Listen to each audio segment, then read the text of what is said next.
What's up, Aces? My name's Infeza, former StarCraft 2 in-game observer, and today we're looking at the manufacturer North Performance from the upcoming RTS Battle Aces. If you're not familiar with the universe of Battle Aces, let's get you up to speed real quick. It is the year 2651 and you are a Battle Ace. You are a Warbot Commander Mercenary in a fragile solar system, making allegiances with your favorite Warbot manufacturers and serving contracts to fulfill their company objectives. All for, well, money, of course.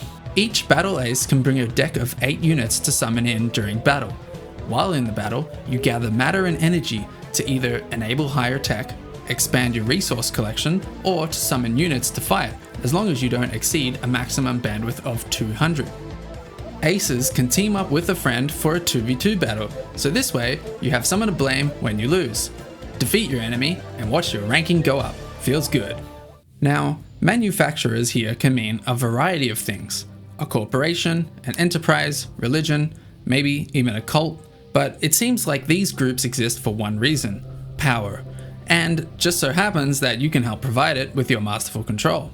There are currently 7 manufacturers spread throughout the solar system, each of them offering different warbots and different technology for the Aces to utilize on the battlefield.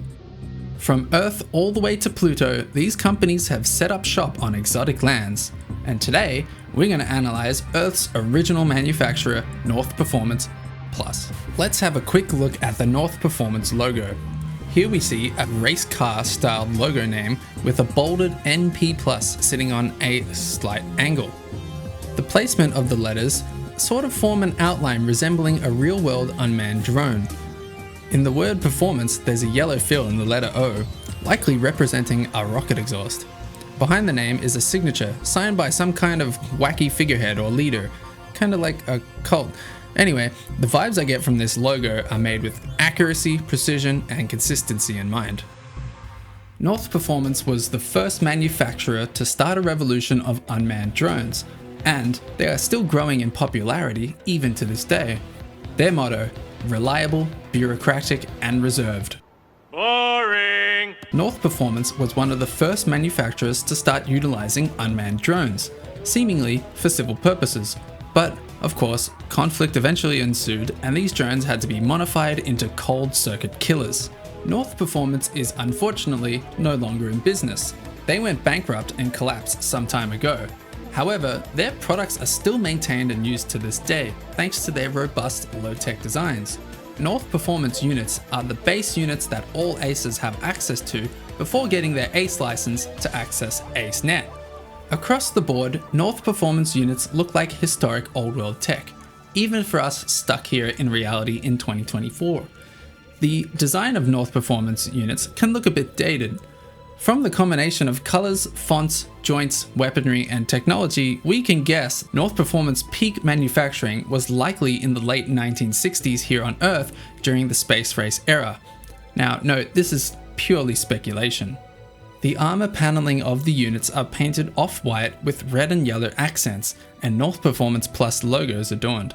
Internally, we see rigid beams and frames that look like rock concert lighting rigs. Some bots are also equipped with screen faces, using a signature yellow and black design similar to the 1960s style retro screens. Some units even have custom product name decals. These were likely the bots that had to be sold to civilians and governments for non-war purposes. The weaponry generally comes in 2 different forms: blades or guns. These guns have boxy barrels and seem to work magnetically, and come in either small or large variations. Now, let's have a look at the set of the 8 North Performance units on offer. First, we have the core unit, the Crab. This unit has stolen the hearts of many with its cute dancing stance, adorable pincers, and a screen face that you just can't say no to. The cult of Crab is thriving even in the year 2651. Originally used to clean ocean floors, the Crab CR3 has been repurposed into a deadly warbot. On its body, you can see a CR3 logo in a 1960s font. There are also large antennas for underwater communication and an energy canister on its back, presumably to power its pinchers. It can only attack ground units in a melee range, and it costs 100 matter and 2 bandwidth to summon. The other core unit is the Hunter. The Hunter AA1, which means anti-air 1 I assume, is a primary warbot with a good mobility and a focus on anti-air capabilities. With 3 legs, a cute and angry screen face, a upper rotating body for quick enemy targeting, and dual 30 cal auto carbines, this unit is a solid choice for fending off air threats around your base. Its design is very simplistic, and it originally seated a pilot, so it's basically a Terran turret mounted on 3 Dragoon legs. It costs 75 mana, 25 energy, and 2 bandwidth. Moving up to the Foundry tech, we have the Ballista. The Ballista is North Performance's warbot designed to eliminate clumps of ground units. It has a considerable 100mm short bow that deals highly targeted splash damage. Powered by a large yellow energy canister, the short bow is mounted on top of a rigid frame above a 4-wheeled platform with very large pneumatic tires that can handle any terrain. This classic warfare unit costs 125 mana, 125 energy, and 5 bandwidth. The other Foundry unit we have is the King Crab. Don't go talking smack about the Crab. This is by far the worst unit in the game. Or its big brother, the King Crab, might come after you. Maintaining the same upbeat little stance as its little brother, the King Crab brings some serious pain to your enemies. Originally designed for civilian use to harvest petrified forest, it was then hijacked by some rogue code and turned into a devastating frontline warbot. It features a larger design with extra thick body armor, 4 legs with ball joints for movement in any direction, dual saw blades for massive melee damage, and a large angry screen face to complement the beatdown that it will give. It costs 125 mana, 125 energy, and 5 bandwidth. Moving up to the Advanced Foundry now, if the Ballista wasn't enough, we now have Big Daddy Ballista here to deal with even the larger swarms of core units. With a massive 101mm longbow, the splash damage on this bad boy is beefed up. We see a similar design of the Ballista but on a larger frame body and 6 heavy duty tires instead of 4. We also see heavy armor and reinforced longbow arms. When tried and true tactics work, just make them even stronger for more effectiveness. Cost 250 mana and 250 energy and 10 bandwidth to summon. Over to the Starforge now. First we have the Butterfly. Float like a butterfly and sting like a butterfly. This high damage air unit just does that. The Butterfly B4B is a medium-sized, rigid-framed flying unit built to take out ground units. It has a large retro screen on the front with pointy aerodynamic nose and a custom retro butterfly logo on the side. It's lightweight and agile, and is armed with dual magnetic guns for low recoil yet high damage. This unit is least like North Performance's original ideology. It means it's more agile and nimble, but it probably isn't the strongest and most durable. It costs 125 mana, 125 energy, and 5 bandwidth. Next up from the Starforge, we have the Airship. The Airship B-36 is a quintessential old world design with a boxy structure and a quite unimpressed screen face.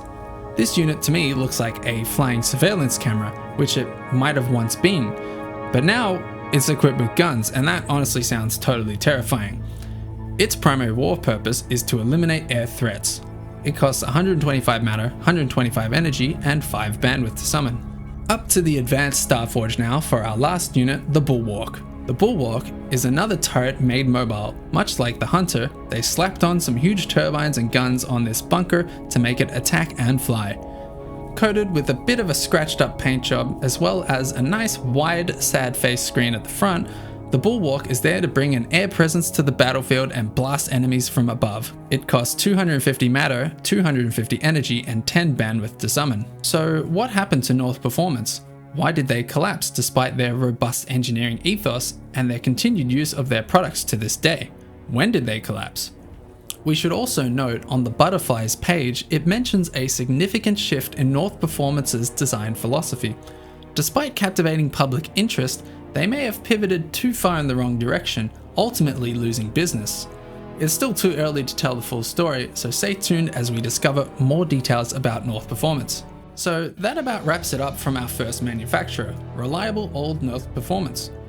We are likely to be familiar with these units as they form the foundation of our 8-unit deck, the core of our tactics, and the root of our strategy as an ace. From here, we can only get weirder and more exotic with units from different manufacturers that are currently in business to adjust our deck based on our playstyle and preferences. Let me know which manufacturer you want to see in the next video in the comments below, and I'll see you guys in the next one. Oh, you guys are still here. Well, it's a good thing Unkept Games gave me some beta keys out, because I think this is probably the time to do it. Let me know if you want a beta key in the comments below, and maybe you'll win one. I'll also be giving away more over at my stream on Twitch TV. Be sure to tune in.